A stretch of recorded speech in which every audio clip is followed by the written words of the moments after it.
Today we are going to go over how to set up a wireless microphone kit. First, we need a couple of things. We need a portable mixer, an extra small XLR cable, a power strip, and of course, the wireless microphone bag kit.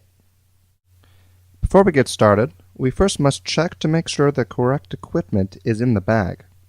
Each bag should have a few things. In each bag, we have a wireless router, one wireless handheld microphone, and a wireless lavalier mic, also known as a lapel mic. Each kit is assigned with a number, and on the side, a label explains what equipment is inside it. Remember to double check that the labels on the equipment coincide with the label on the side of the bag. Now that we have all the equipment that we require, let's get started. First, we must plug in the wireless router. If you look in the back, we have a port here to plug in the cable. Once that is plugged in, we plug the cable of the wireless router into the power strip. The next step is to attach the wireless router to the mixer.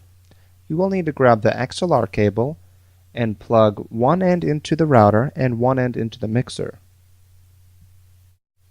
Now that we have everything plugged in, we are ready to test our sound.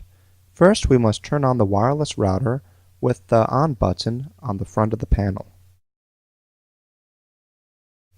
Second, we must check that all the levels on our mixer are down to 0. Now we are ready to turn on our microphones. On the wireless handheld, the on switch is on the front.